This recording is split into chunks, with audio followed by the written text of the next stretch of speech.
As President of the Faculty Senate and as Grand Marshal of the University of Pittsburgh at Bradford, I hereby declare the commencement open. Would those who are able please stand for the singing of the national anthem?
Please be seated.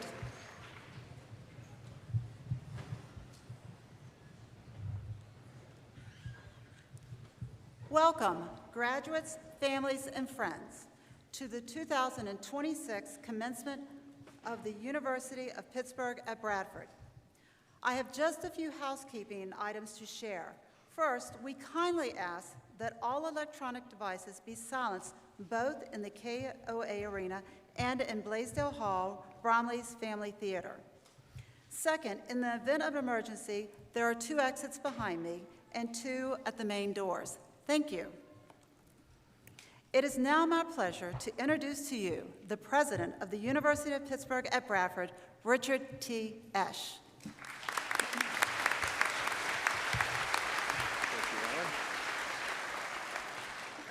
Thank you, Dr. Chu, and good afternoon. On behalf of the faculty, staff, alumni, and advisory board, I extend salutations and congratulations. We welcome each of you to our most important ceremony of the year, the commencement of our graduating students. Today, we bring an official end to another enormously successful academic year at the University of Pittsburgh at Bradford. I can think of no more fitting way to close the academic year than by bidding farewell to another class of very accomplished graduates.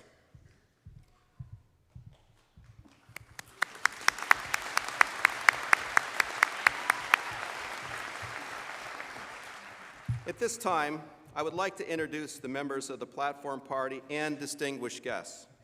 I ask each person to rise if you are able as I call your name and remain standing. Please hold your applause until all members of the platform party have been introduced. Dr. Richard McDowell, President Emeritus of Pitt-Bradford. See, students, they are not following the instructions. Some of them are slow learners, but. Mr. Bradley Poole, Mr. and Mrs. John and Jeannie Satterwhite, Mr. Peter Pantuso, Dr. Livingston Alexander, President Emeritus of Pitt-Bradford, Ms. Janine Schonecker, Chair of the Pitt-Bradford Advisory Board, Ms. Heidi Scrivo, President of the Pitt-Bradford Alumni Association, Dr. Robin Chu, President of the Faculty Senate, Dr. Matthew Croft, Chair of the Division of Physical and Computational Sciences, Dr. David Merwine, Chair of the Division of Biological and Health Sciences, Dr. Tony Gaskew, Associate Dean of Academic Affairs, Dr. David Fritz, Interim Vice President and Dean of Academic Affairs, Ms. Pam Borsick, Interim Vice President and Dean of Student Affairs. Dr. Helma DeVries Jordan, Chair of the Division of Behavioral and Social Sciences. Dr. Kin Wang, Chair of the Division of Management and Education. And Dr. James Baldwin, Vice President for Enrollment Management and Working Marshal. Please join me in recognizing these members.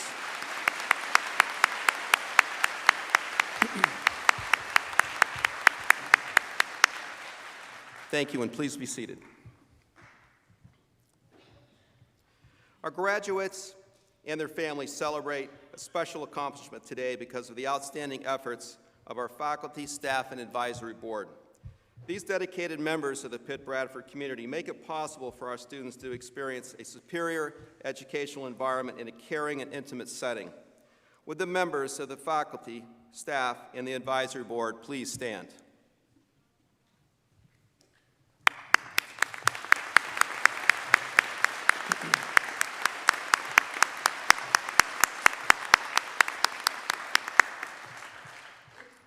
Thank you. Graduates, we're gathered here today to celebrate your achievements. We honor each of you who has earned an Associate of Arts, Associate of Science, Bachelor of Arts, Bachelor of Science, or a Bachelor of Science in Nursing degree. In so doing, we recognize the completion of an important milestone in your lives, and we wish you the success on the journey that you're about to begin. Later on in today's ceremony, we will recognize each of you individually. But at this time, I have two very special presentations to make. First, the Alumni Award of Distinction.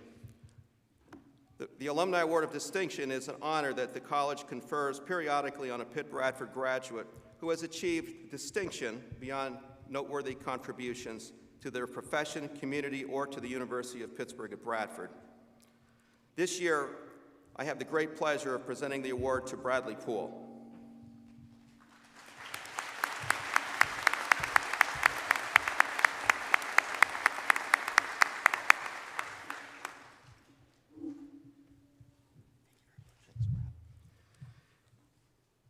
Brad was diagnosed with cystic fibrosis as an infant and has shown remarkable strength throughout his life in navigating a chronic condition. Rather than allowing it to define him, he has transformed his experiences into a source of purpose, using them to uplift and support others. This includes passing his love of fitness on to others and using that passion to raise hundreds of thousands of dollars to support cystic fibrosis research and treatment. In the eloquent words of Dr. Mark Kelly, Director of Exercise Science at Pitt-Bradford, who nominated him for this award, Brad is the embodiment of resilience and inspiration. He turned a lifelong challenge into a source of strength, purpose, and impact.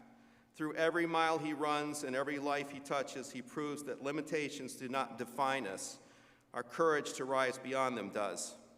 Brad earned 2 bachelor's degrees from Pitt-Bradford, one in sport and recreation management and one in exercise science, as well as a master's in sports administration from Canisius University. After completing his education, he worked for several years as a personal trainer before opening Warrior Fitness and Wellness in Ellicottville, New York in 2020. The gym, which now includes 2 locations in the area, has become a major local attraction and a center for community health and wellness. At the same time, Brad has earned increasing national attention for combining endurance racing with fundraising. He has created a series of unique challenges which he has used as a vehicle to raise awareness and money for the fight against cystic fibrosis. In 2020, he ran through every town in Cattaraugus County, New York, completing 266 miles in 7 days and raising $65,000 in the process. And in 2022, he completed a 24-hour fitness challenge that included a 50-mile run, 3,000 push-ups, 3,000 squats, 3,000 sit-ups, 200 tire flips using a 250-pound tire, and a 15-mile bike ride.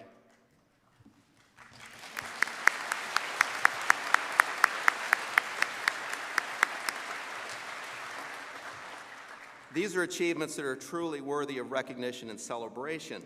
For the next chapter, the next challenge, he plans to run 1,300 miles, from Miami to New York City in March of next year. His goal is to raise an additional $1 million. Brad's efforts brought him attention to this important cause and will literally help him save lives. I'm extremely honored to have the opportunity to recognize him and his accomplishments today. And thank you, Brad, for everything that you're doing. Yeah. For Brad.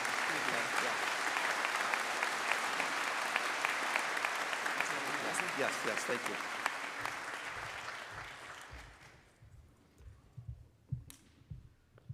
At this time, I would like to make another special presentation. The Presidential Medal of Distinction is the university's highest honor. It is presented to individuals who have provided extraordinary service to the university over an extended period of time, or who have given substantial support to the university, either financially or with expertise and advice. It is my great pleasure and my honor to present the 2026 Presidential Medal of Distinction to Jeannie and John Satterwhite.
John and Jeannie are both proud Pitt-Bradford alums. They have been involved with the institution almost since our founding and continue to play a critical role as volunteers, financial supporters, advisors, and to the university and to me personally. John and Jeannie have also started something of a dynasty here at Pitt-Bradford, which now includes 3 generations of graduates, including their daughter and granddaughter.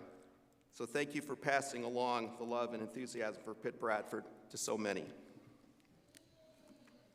John Satterwhite has been a prominent business leader in Bradford for more than 5 decades. He is currently the publisher of the Bradford Era and the president of the Bradford Publishing Company, which owns the Bradford Era, the Olean Times-Herald, and the Salamanca Press. John attended Pitt-Bradford from 1965 until 1967, before completing his degree at the University of Pittsburgh. He has served on the University of Pittsburgh at Bradford's advisory board now for over 20 years. And he's provided wise counsel and keen insights on the needs of the community as we continue to evolve and grow. Jeannie Satterwhite attended Pitt-Bradford from 64 to 66 before completing her degree at Pitt. A dedicated and impactful community leader, Jeannie has served in leadership roles with a wide range of organizations, including the YWCA of Bradford, the Free Family Film Fest at the Movie House on Main Street, and the Bradford Creative Performing Arts Center. A lifelong artist enthusiast, she has been a driving force in the development and growth of Pitt-Bradford Arts, serving on the governing council since its inception. Her artistic sensibility and creativity were especially evident in the preparation and execution of arts auctions that established Pitt-Bradford's Arts Endowment. The Satterwhites have also supported the arts financially, including contributing to the creation of the Carmen exhibit at the Maryland Horne Museum and Exhibit Center. And I'm honored today to be able to recognize their tremendous contributions to our campus and the broader community, and personally say thank you for all that you've done to make Pitt-Bradford a better place.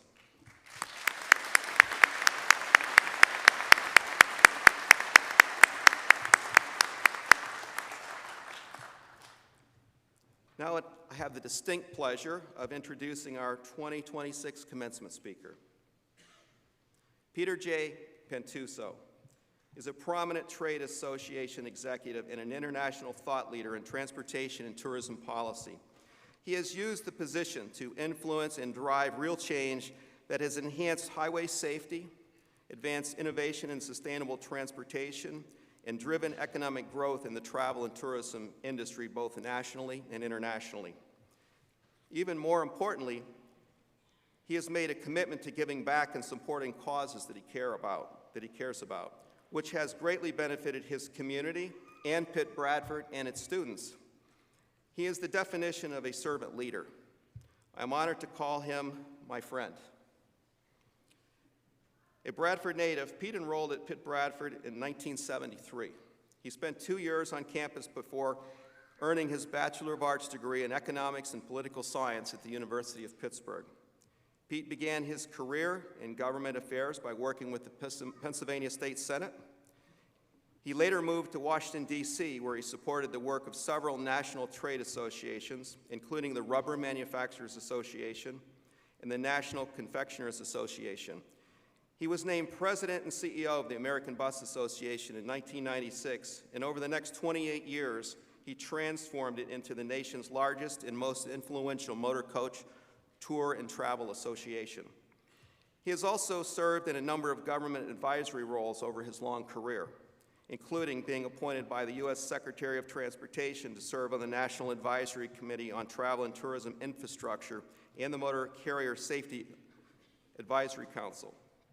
In addition, Pete has a long association with Scouting America, formerly known as the Boy Scouts, in which he served as an Eagle Scout himself. He is currently a member of the Executive Committee for the National Capital Region, where he seeks to ensure current and future generations can continue to participate in the Scouting experience. In honor of his contributions to this organization, he was named the 2016 recipient of the Outstanding Scout Award, Outstanding Eagle Scout Award. And last but certainly not least, Pete has remained highly committed to Pitt-Bradford. In 2007, he established the Armida and Vincent Pantuso Scholarship, which has provided essential support to many deserving students since its inception. He also serves as a regular guest speaker in courses taught by Lynette Campigiani, Assistant Professor of Hospitality Management, passing his expertise on to the next generation of professionals in the field. It is for all of these accomplishments and many more that I am proud to welcome Pete Pantuso as our 2026 commencement speaker.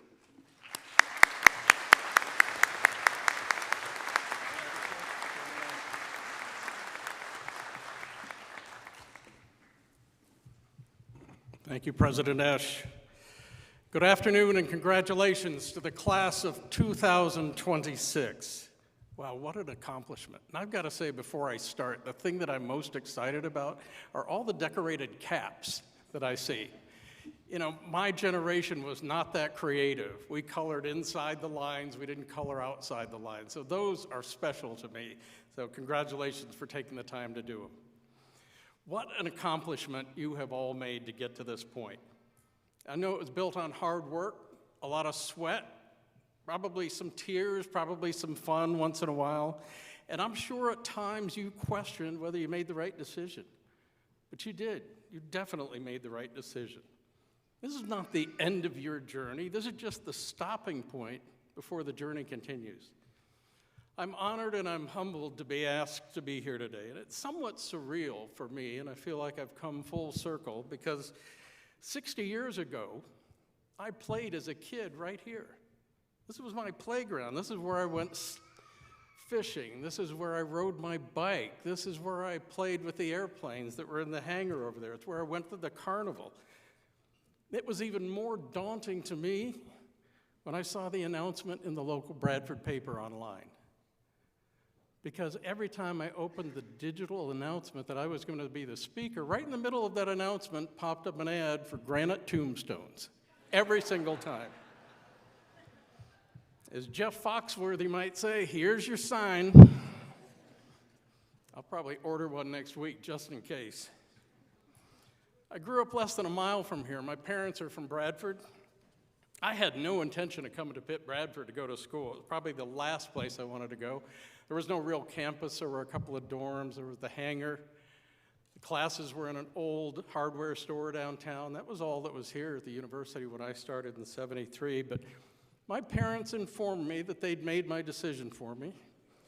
And in about a 30-second conversation that ended with, you're going to Pitt-Bradford, you're going to live at home, you're going to save your money, you'll use it when you transfer down to Pitt in a couple of years. That was the end of the discussion. My father was a World War II Marine vet.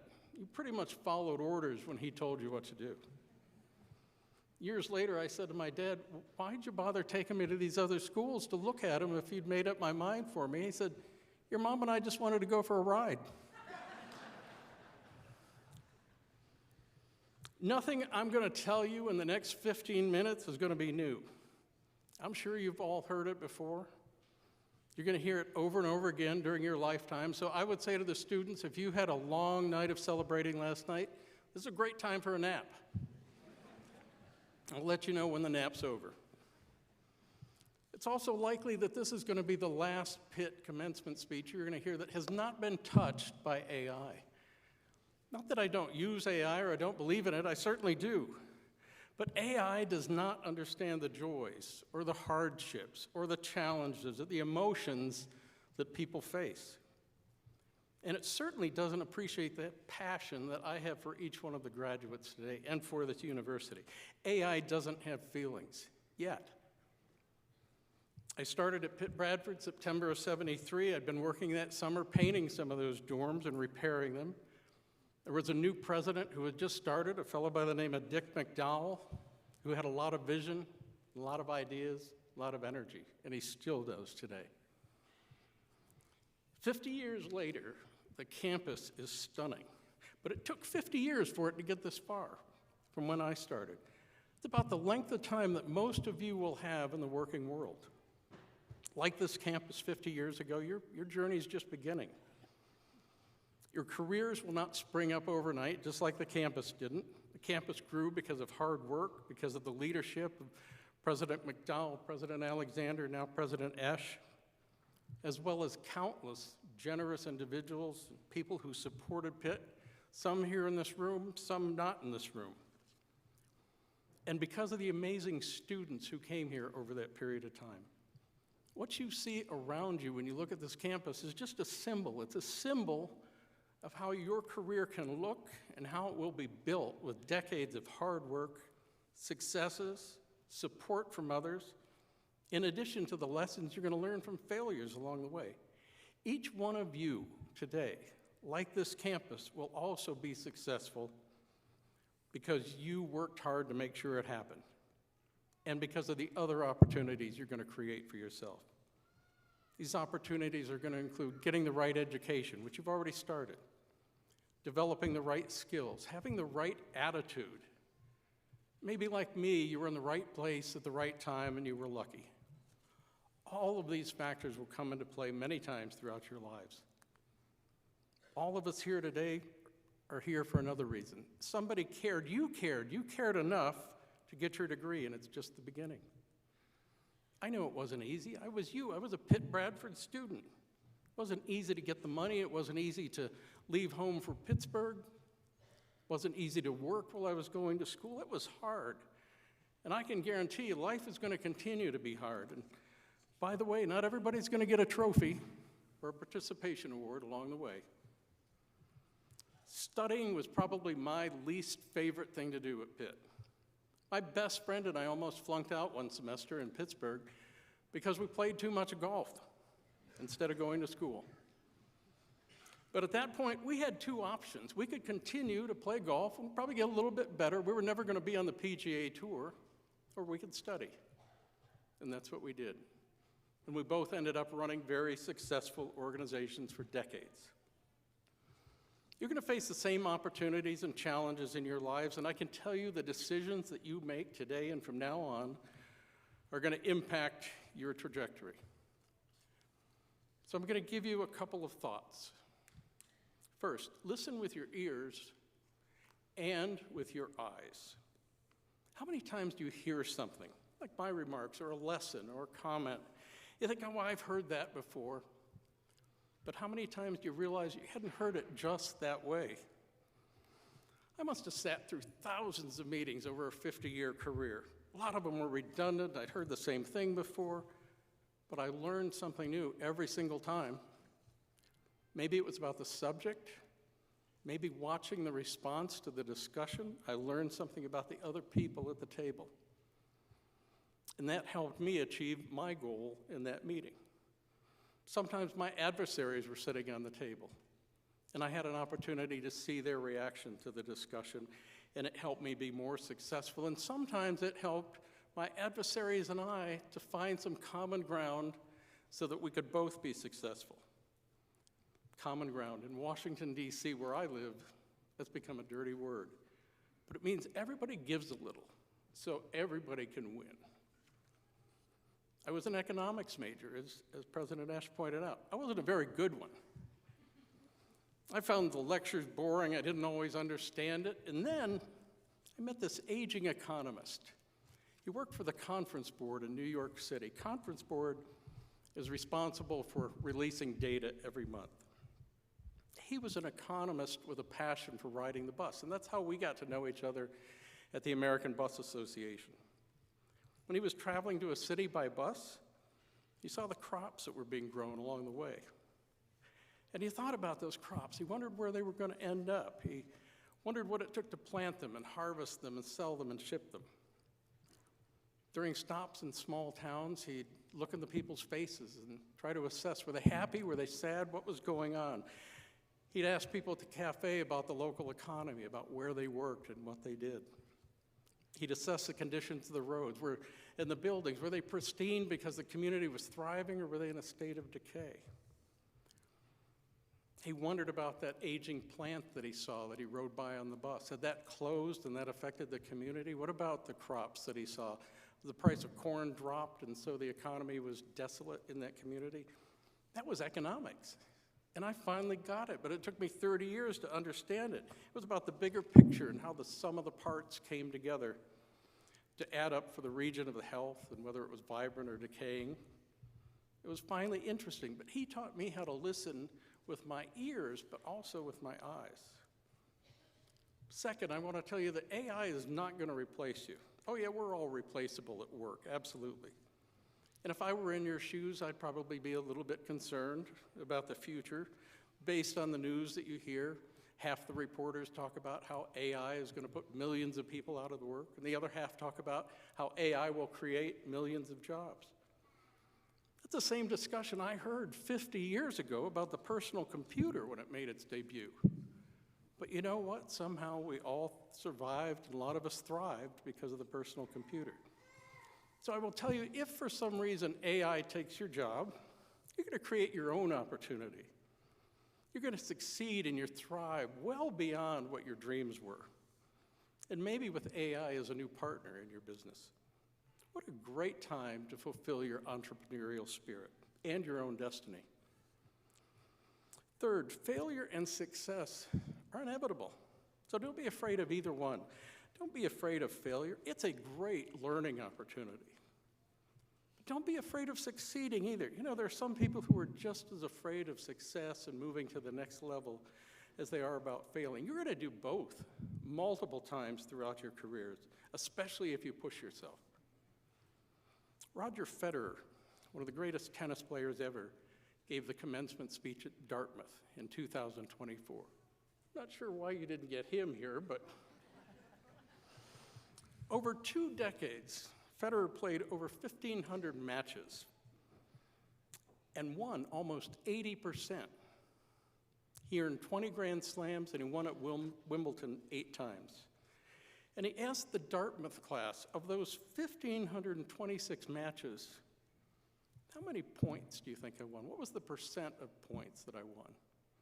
And his answer was only 54%. You think about that.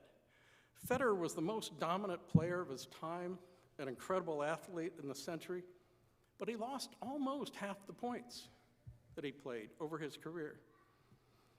And he said, when you lose nearly every other point, you learn not to dwell on every shot. You teach yourself, it's only 1 point. When you're playing for that point, it's the most important point ever. It's the most important thing at that time. But when it's behind you, it's behind you. And you move on to the next, and the next, and the one after that. And you do it with intensity and clarity and focus. That's how you embrace life. That's how you're going to embrace your careers. I've had lots of failures in my life, in business and family, but you move on. If you dwell on the failures, it'll eat you like a cancer. You correct them. You learn. You improve based on what you learned, through winning and through failure. And you move on and you succeed, and you do that over and over again. Fourth, never stop striving for excellence. In the real world, not everybody's at their peak 100% of the time, but on any given day, everybody can perform at 100%. And you can take yourself to the next level. But when you do that, when you push yourself, your chances of failing do increase, but your chances of success go up dramatically. Your salary, your stature in your company, in your organization, your success in your own business, they all depend on you performing at the best of your ability and knowing in your heart and in your gut that you did the best you can. Striving for excellence, hard work, it'll take you far, but you don't have to be the best all the time. You don't have to be the smartest, and even in your own field. But when you strive, it'll take you well beyond the competition. Also, know what your limits are and surround yourself with people that will fill those gaps. It's critical. Think about the Scarecrow in The Wizard of Oz. He wasn't the smartest. Geez, he didn't even have a brain. But he stayed focused on the mission. Let's get Dorothy home. He put together this incredible team of individuals with skills and resources that he knew he didn't have. He was a leader. He operated calmly under pressure. Even when he was on fire, he operated calmly under pressure. And he was successful. Number 4, never stop learning. The world's always changing. There are ways for you to improve by learning and learning from others, and especially people who are smart and innovators. And whether it's in the classroom, in the media, in books, online, don't stop learning. Learning is an investment in you. It's no different than investing money.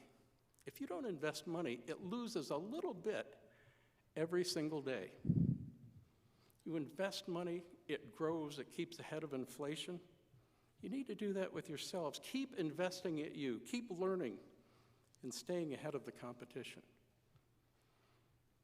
Number 6, don't ever estimate luck. Whether you call it luck or you believe it's a higher power directing life's work, being lucky, being at the right place at the right time, having met the right contact years ago that you never thought of, doing a favor for somebody who you never thought could ever pay it back will come back to you in multiples. These are the kinds of circumstances that are interwoven in our lives forever. They can't always be explained, but they end up helping us be who we are, and they lead to our successes and to our failures. You know, my path to becoming a CEO started literally when I was 20 years old, over here on Langmaid Lane. My mother was reading a magazine article, and it was about how to be a page in Washington for your congressman. And she just happened to be reading it as I was passing by, and she mentioned it to me at that moment. What are the chances that that would come together? I don't know if that was pure luck or divine intervention or both. I was excited about being a page in Washington. I think I said my prayers for that at night. But my congressman, in about a 1-minute interview, told me no. He never told me why. It was a crushing disappointment. But as the philosopher Garth Brooks would sing, thank God for unanswered prayers. That rejection led me a job with my state senator, a fellow by the name of Richard Frame, Frame-Westerberg building. He's probably the most significant politician in the state of Pennsylvania at that time, which led to a lifelong career that I could have never imagined. And it all started with luck. I continue to marvel at how luck intervenes in my life. 7th, be humble and be real. Nobody who was ever really successful in their professional life and their personal life needed to wear the title on their sleeve or introduce themselves by their title. I've met hundreds of successful people over my career, famous people, congressmen, congresswomen, U.S. senators, presidents, famous entertainers, well-known professionals who are in the media, billionaires. And you know what I realized pretty quickly? They weren't any different than me, a kid from Bradford who played here. I saw a friend of mine a few years ago, a very successful doctor. He'd just retired. He said, "You know what I miss the most, Pete, in retirement? Nobody calls me doctor anymore." And I thought, wow, how sad is that? He didn't miss his coworkers. He didn't miss his patients. He didn't miss being challenged every day. He didn't miss saving people's lives. He missed his title. People are going to judge you on how you act, not by your title, not what's on your business card. So if you feel compelled to go through life and announce yourself by your title, now would be a good time to seek counseling before it's too late. Number 8, build a network. As you build a career, build a network of contacts, people that you trust, people that can help you, people that will be there for you at the end of the day. Keep them informed and engaged. Don't be afraid to ask for help. This is your own personal board of directors, if you will. They'll gladly help you, myself included, because we've all been in your shoes. We've all been there at the beginning of our careers, trying to figure out our way, trying to build our futures. Number 9, this is probably where the nap's over. This is one big, glorious planet that we live on. We all need to work together to make it a better place. Let's all be a little nicer and a little kinder to each other. People we know and the people we don't know. When you're at a point in your career where things are doing well and you're succeeding and life is pretty good, do what you can to help others. Give back. It doesn't have to be big. It needs to be selfless and genuine. When you stay in a hotel and you can afford it and you're ready to check out, leave a few dollars on the pillow for the maid. He or she probably needs it more than you do. When you give money to the Girl Scouts, I hope you give to the Boy Scouts too, but when you give money to the Girl Scouts and you buy their cookies, let them keep the change. They do some really great things. When you get to a point where you can support charities and institutions that help others with meals, with clothing, scholarships, or other services, do that so that others might benefit as you have. If you can't give financially, volunteer. Volunteer your skills and time to help those who are less fortunate, who aren't blessed with the same skills or successes that you have. Giving back can be very simple. It's acknowledging somebody's kindness, giving them a smile. When you're in an elevator on the street and somebody says good morning or hi, say hi back. They're not asking you to donate a kidney. So as I leave you, remember, listen with your ears and with your eyes. AI will not replace you. If it does, you'll be better for it. Don't be afraid to fail or succeed. Never stop striving for excellence. Never stop learning. Never underestimate the role that luck or a higher power is going to play in your career and in your life. Be humble and be real. Build relationships and be kind to help each other when you can. You all made it this far because of your commitment and hard work and because of the many others who help pave a path, directly and indirectly. Some are here, some we know, some we don't know, we've never ever heard of. But I can tell you without them, without your personal sacrifice and commitment, none of us would have made it this far. I wish each and every one of you incredible success beyond your wildest dreams.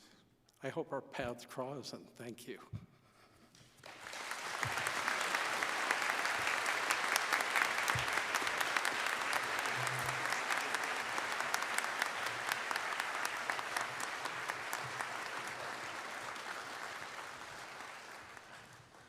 Thank you, Pete, for your insightful and inspiring words. At this time, I invite Dr. David Fitz, Interim Vice President and Dean of Academic Affairs, to come to the podium to present the students who have completed the requirements for the respective University of Pittsburgh degrees.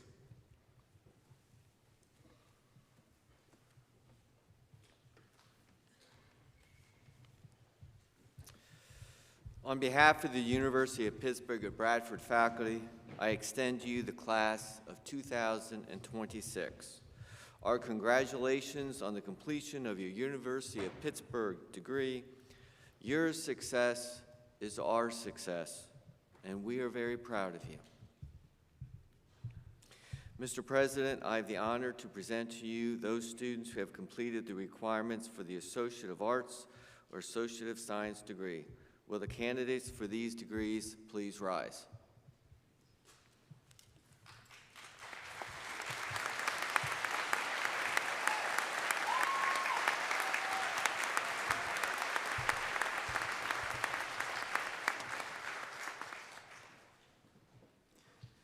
Today, you have completed the requirements for an important academic degree. During these past 2 years, you have undertaken a rigorous program of study. The degree that you have earned will enable you to lead in your careers and in your communities with confidence. Whether your degree is in engineering science, information systems, liberal studies, or nursing, always remember to practice your profession with skill, competence, integrity, and respect for those individuals you will have the privilege to serve. And now, upon the recommendation of the faculty of the University of Pittsburgh at Bradford, and by virtue of the authority vested in me by the Board of Trustees of the University of Pittsburgh, I confer upon you the degree of Associate of Arts or Associate of Science with all the rights, privileges, and responsibilities pertaining thereto. You may now move your tassels from right to left.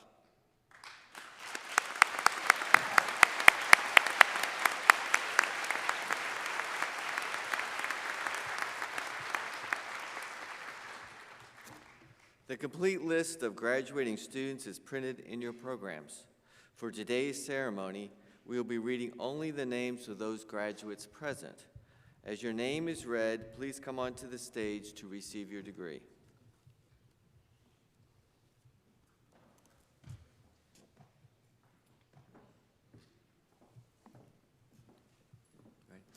Alfonso Jerome Amarin.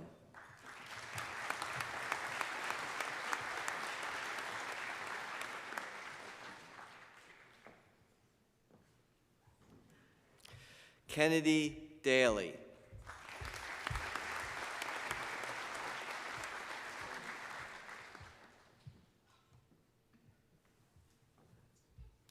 Megan Kendall.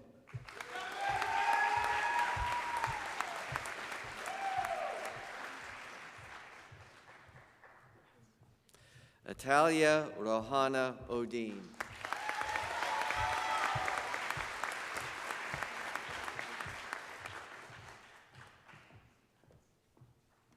Nolan Rulo.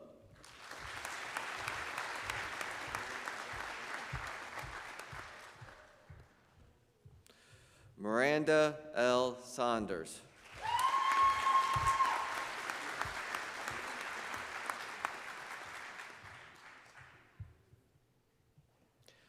Connor Keenan Schott.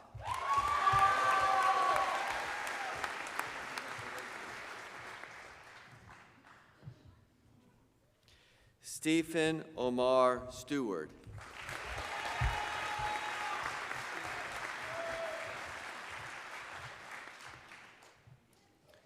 Jackson Kyle Wenberg.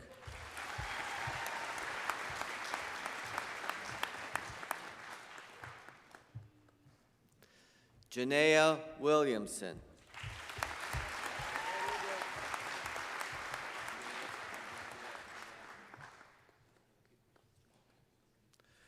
Raymond James Worson III.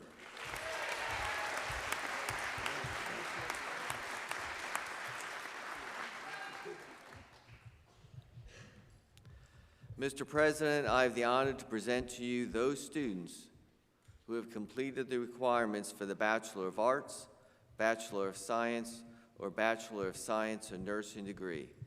Will the candidates for these degrees please rise?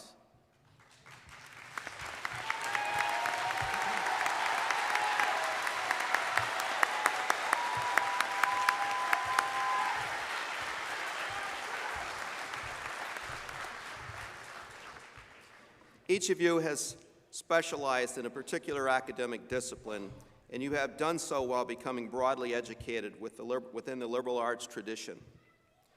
Do keep in mind that the mark of an educated person is to recognize that many of the problems faced by humankind today will not be solved surely or solely by specialized knowledge. The general education competencies you have mastered will complement your specialized knowledge, enabling you to communicate effectively with others, analyze issues and all the complexities, and find solutions for the benefit of all. And now, upon the recommendation of the faculty of the University of Pittsburgh at Bradford, and by virtue of the authority vested in me by the Board of Trustees, I confer upon you the degree of Bachelor of Arts, Bachelor of Science, or Bachelor of Science in Nursing, with all the rights, privileges, and responsibilities pertaining thereto.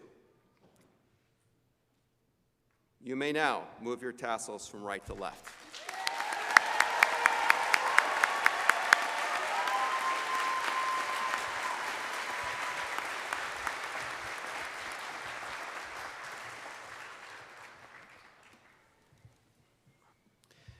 As your name is read, please come onto the stage to be recognized and receive your degree.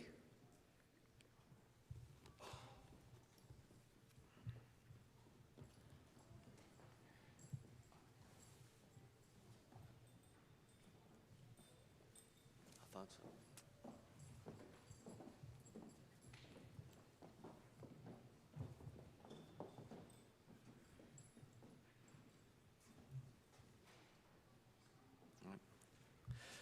John Ackerman.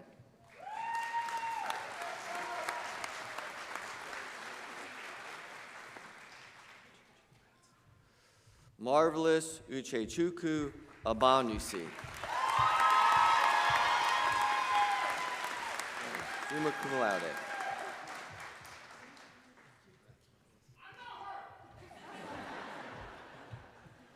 All right. Alexis Lynn Ahern.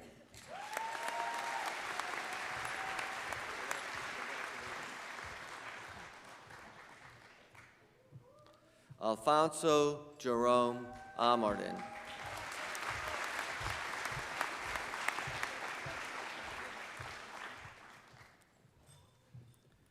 Haley Page Anders.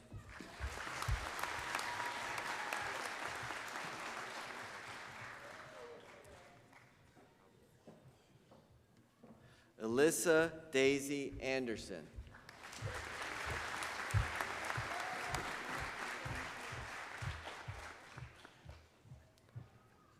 Natalie Page Artamoya.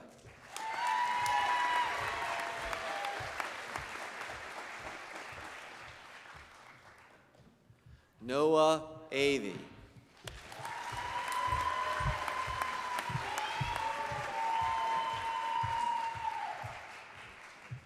Mohammed Zol Awad.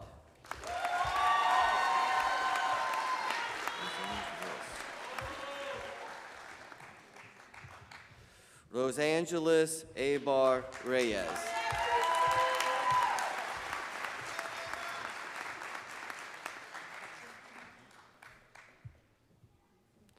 Kyrie Breon Baker.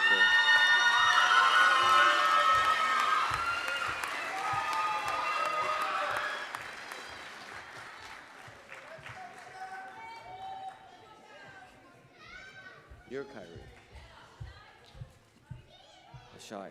Ashaya Bailey.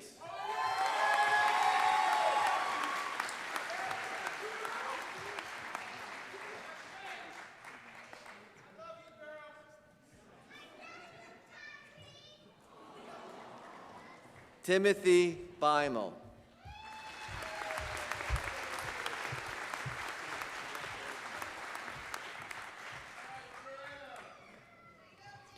Jack Bendig.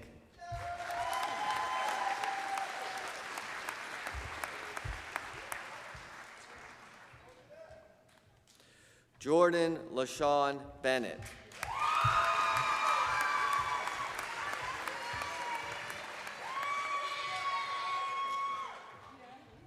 Blake Bernard.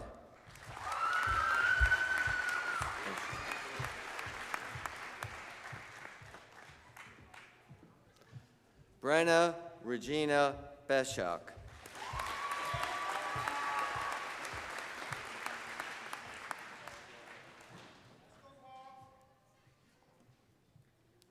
Trent J. Belak.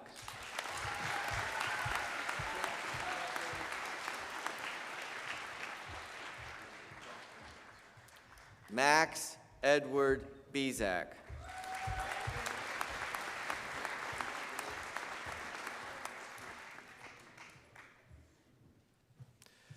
Kobe Bradley.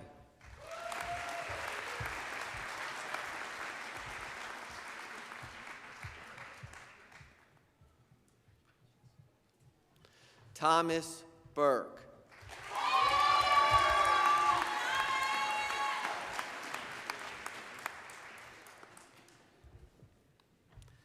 Maxwell Butler.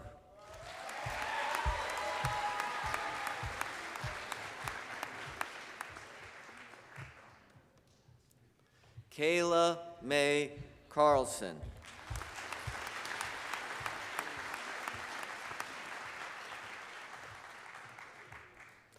Cameron Carter Green.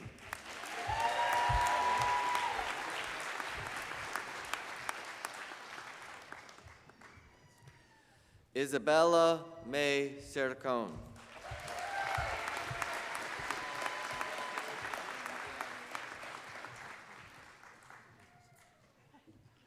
Charles Chu.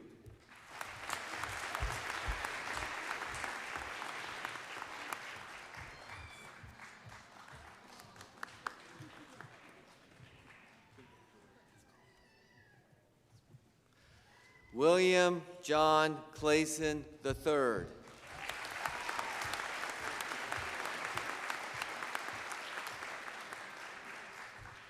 Chrislyn Clement.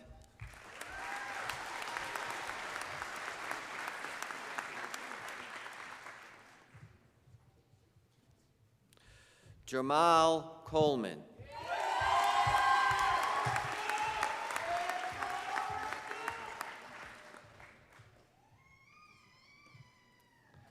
Alexander Caldwell.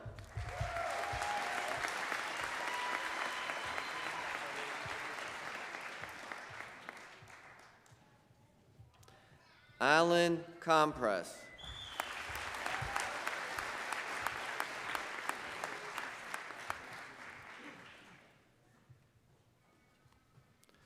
Marcus Benson Crow.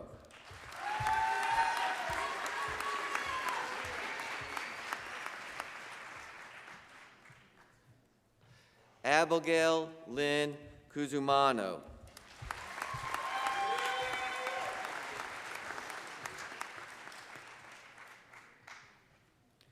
Stephen Richard Deal.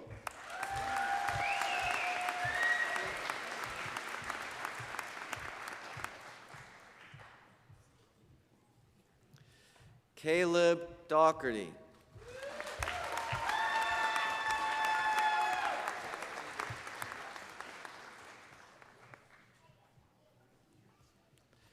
Jared R. Dudgeon.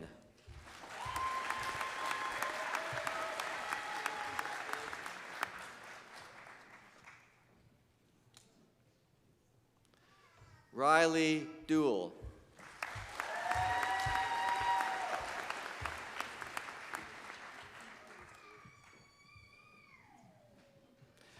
Kobe Farley.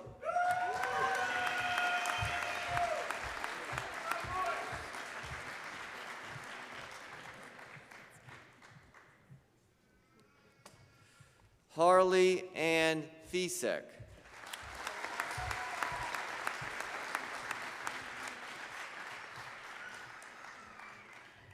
Madison Foote.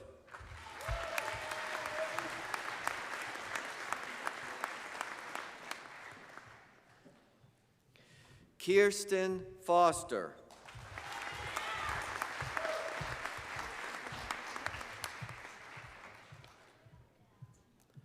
Nathan James Fowler.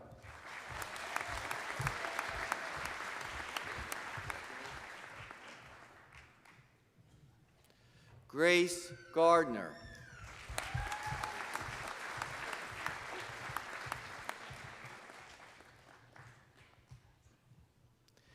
Tiffany Gibbons.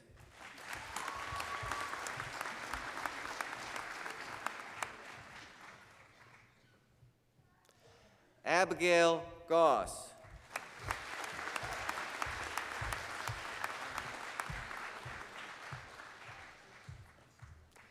Tihana Funnis Gray.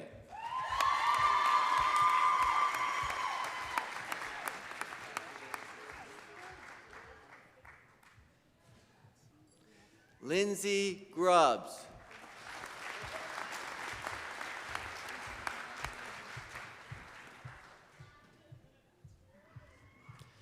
Benjamin Hampson.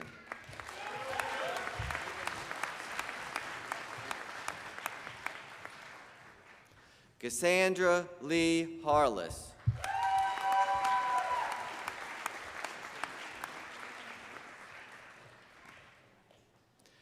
Sarah Marie Hartman.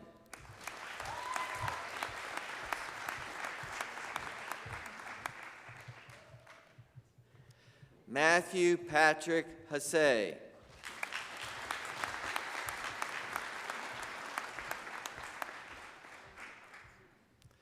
Lillian Elizabeth Hawk.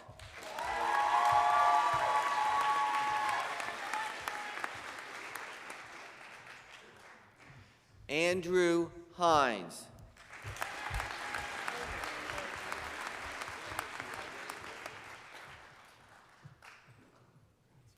Seth Helgert.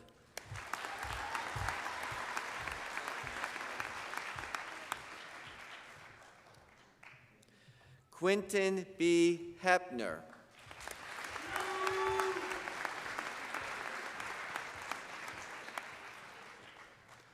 Adriana Herrera.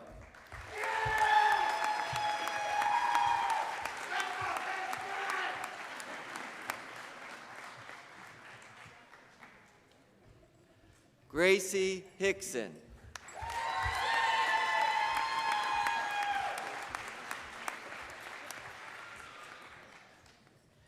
Jacob Lee Hoke.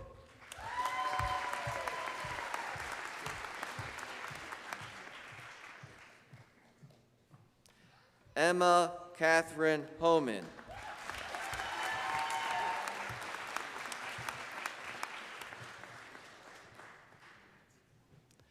Alicia Rose Hullett.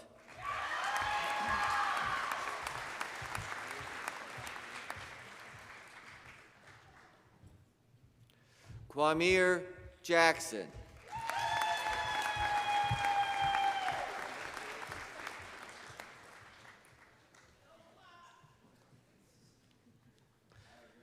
Logan Jonkus.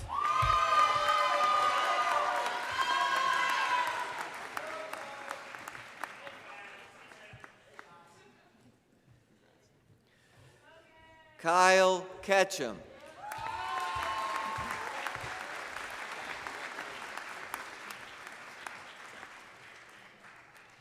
Raven Elise King.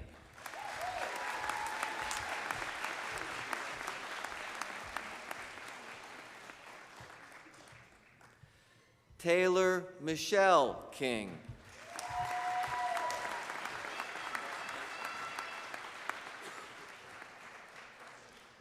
Jackson Kretz.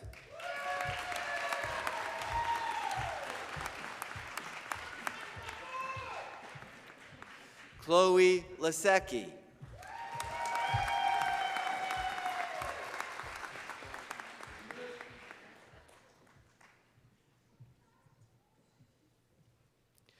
Sarah LeMay.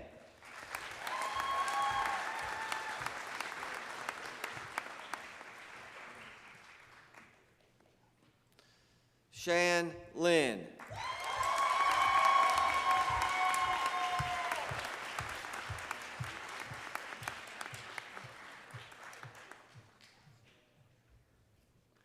Michael Long.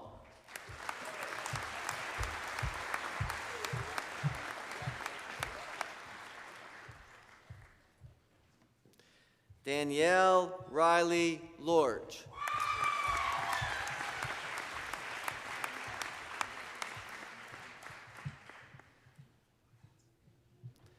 Jenna Lynn Lauser.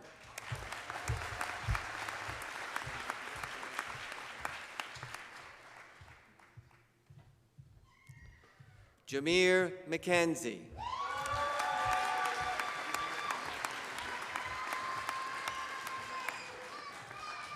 Amaya McLeod.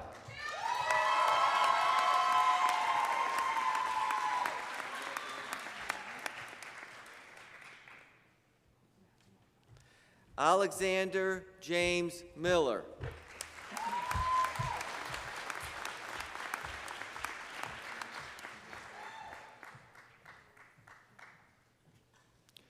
Brenna Miller.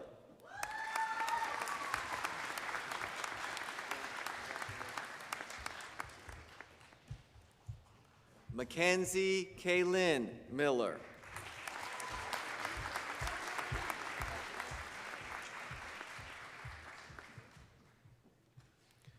Miranda Mung.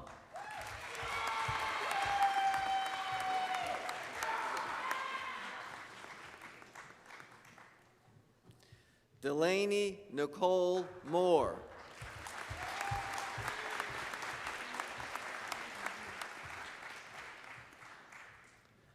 Katrina E. Mosley.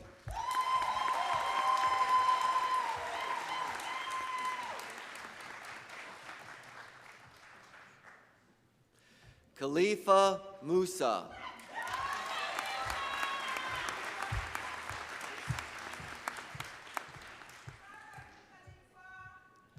Alexis Nadasak.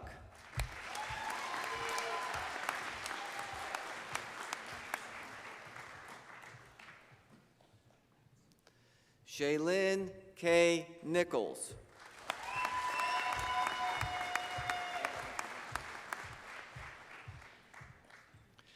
Kenny Nixon.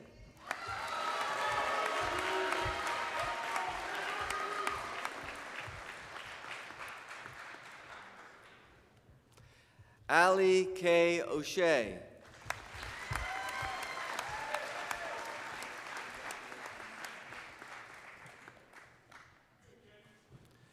Riley May Pago.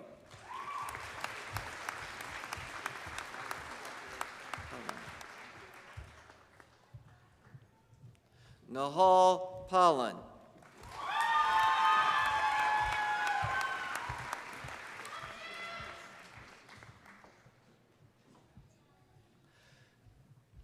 Spencer George Pantelis.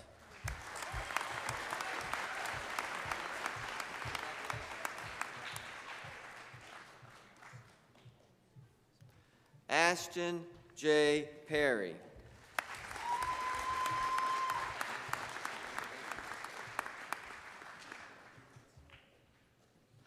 Kylie Phillips.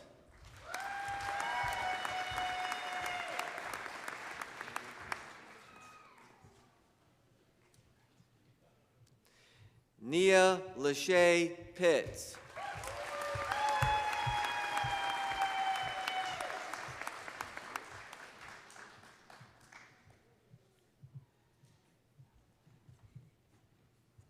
Tiana Putt.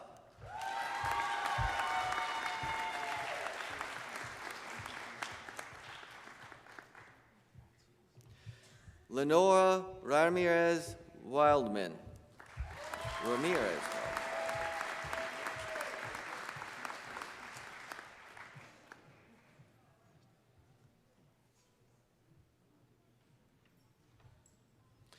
Colin Joseph Rensel.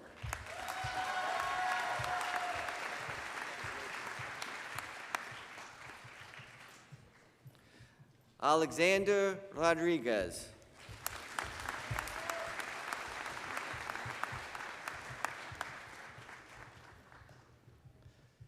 Antonio Ruby.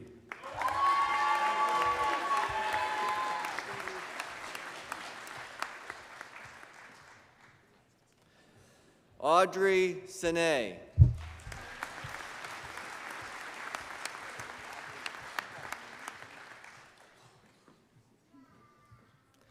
Isaiah Sanchez.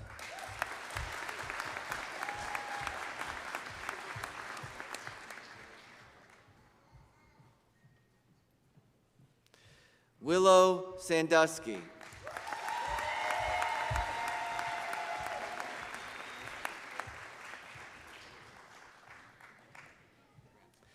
Colin Savage.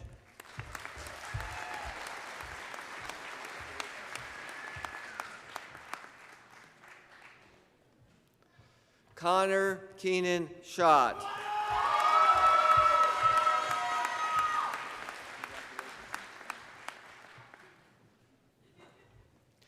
Kyle Sen.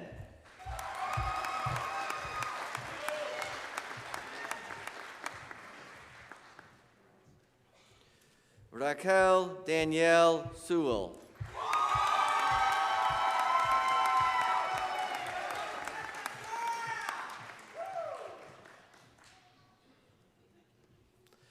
Chloe Elizabeth Shaw.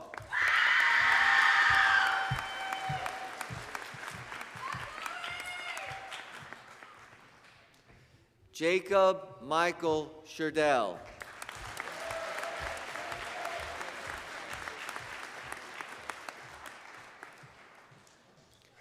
Dennis Slovic.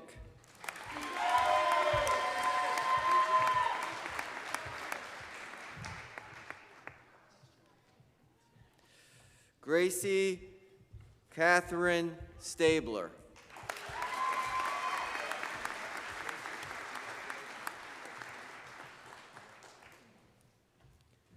Maddox James Stadler.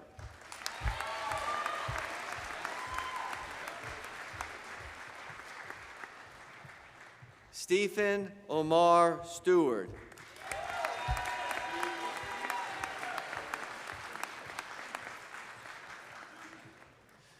Riley Elizabeth Stowe.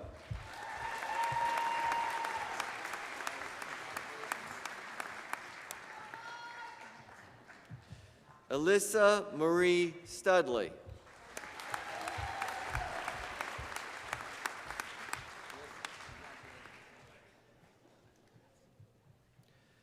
Cody James Sturgeon.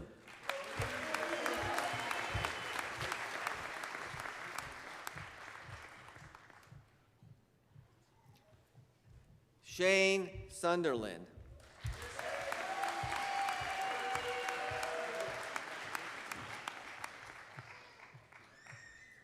Patrick William Sinan.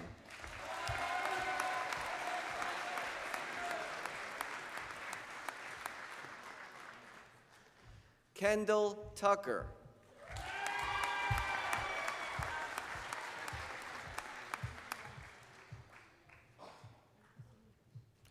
Erkinjon B. Umarov.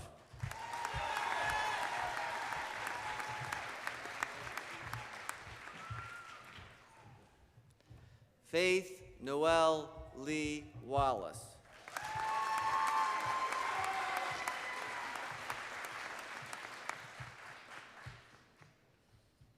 Sandra Watney.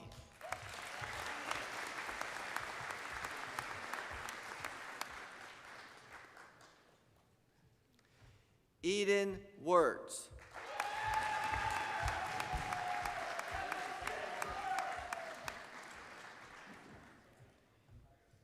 Raymond James Worson III.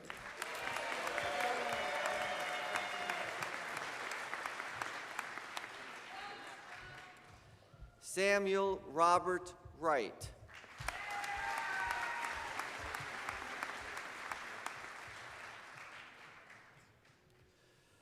Roderick Yarbrough II.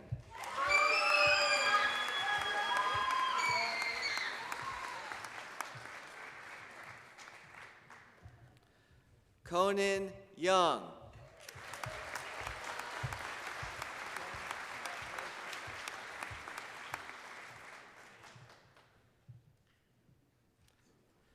Duncan Young.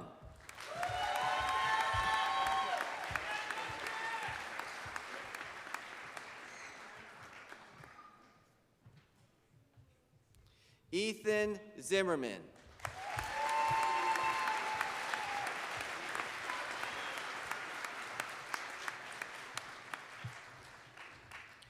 Now, it says here in the script that I'm to ask you to join me in a round of applause, but you know what? Let's bring down the house. Yes!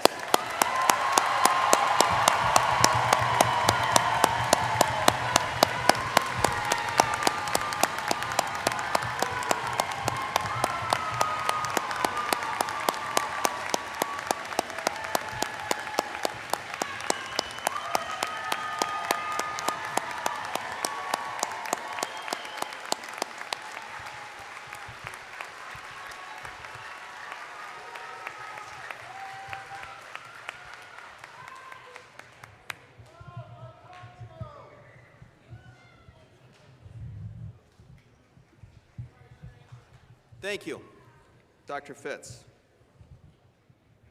I'm proud to say that for the past 16 years, Pitt-Bradford has received recognition as a military-friendly school.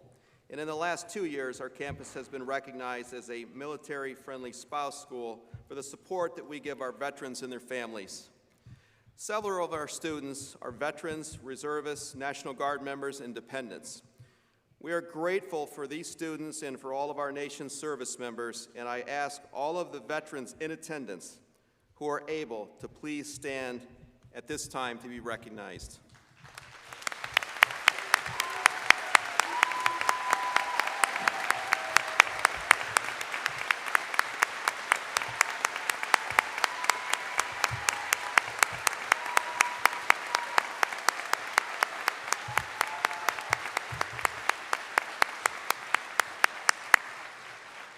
Thank you.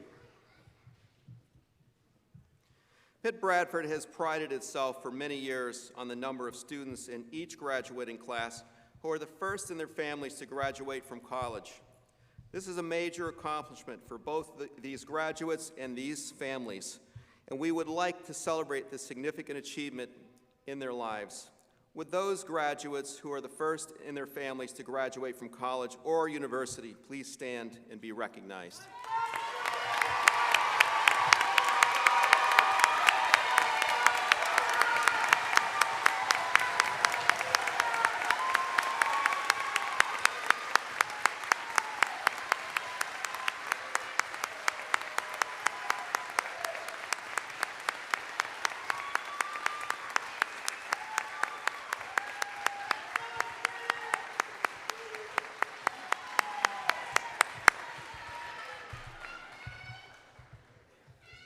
Thank you. As we bring this ceremony to a close, I again offer my congratulations to our graduates and wish all of you the very best as you take these next steps in your important journey. You are entering the next phase of your life at a time when our world continues to be faced with challenges. And you may be a little apprehensive about taking the next steps into this complex environment, but you are ready. I encourage you to walk boldly and with courage and confidence in the future. As Nelson Mandela once said, education is the most powerful weapon we can use to change the world. Your education from Pitt-Bradford, along with your University of Pittsburgh degree, has equipped you with the tools to face and overcome the world's challenges, both large and small, to help you change the world, or at least your corner of it. As a student here, you learn how to pursue your passion and focus your attention on what is important to you and to those around you. You learn how to work with others collectively, finding solutions to problems despite any differences that you may have. You learn to communicate clearly, concisely, despite all the surrounding distractions. You learn to be persistent, and sometimes it takes 2 or 3 or 4 times before you get the intended results. You learn how to be flexible, to try new methods and different approaches. You learn to respect and value others who look, live, and think differently than you do. You learn to be open-minded and have an open heart. Having each of these skills and abilities now will serve you very well in the future. You're prepared to forge ahead, to innovate, lead, create, solve problems, bring hope, inspire, empower, show compassion, be courageous, and be agents for positive change. You are ready to walk in and take your rightful place in this world. In fact, you are ready to run, not walk. Everyone here today is confident that you are prepared to have an immediate and positive impact on this world. We look forward to hearing about you and watching all the amazing accomplishments. Please continue to take care of yourselves and each other. And as Pitt-Bradford graduates, you join the ranks of a distinguished group of alumni. And we welcome you to our Pitt-Bradford Alumni Association. Please remember to stay connected to your alma mater.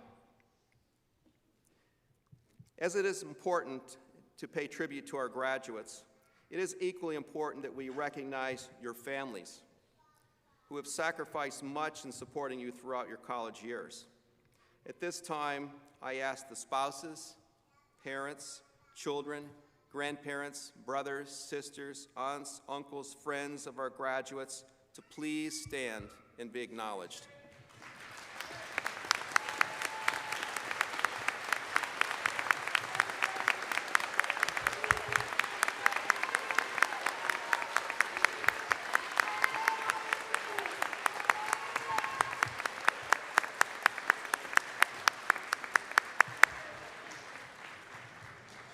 The support and dedication that you have provided to our graduates has enabled them to achieve their dreams today. Thank you. I now ask those of you who are able to please stand as we prepare for the singing of the alma mater. This will be followed by the closing of the commencement and the recessional.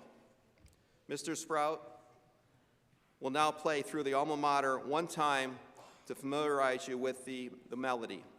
On the second playing, please join in singing, which will be led by Dr. James Baldwin, Vice President for Enrollment Management. The words are printed on the inside cover of your program.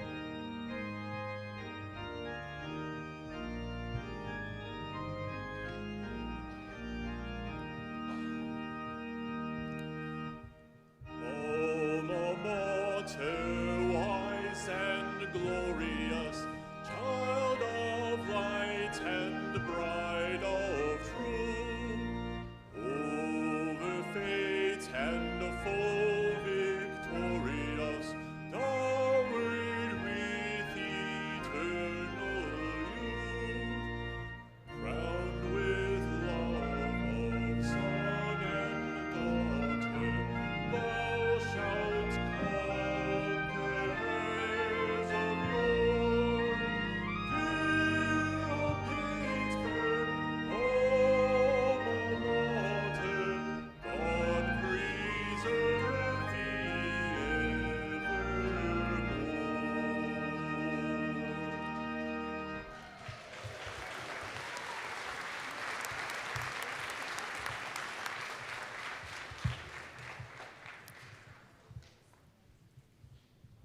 During the recession, please remain in your seats so y'all can sit down. Until all members of the faculty, staff, and advisory board have left the arena.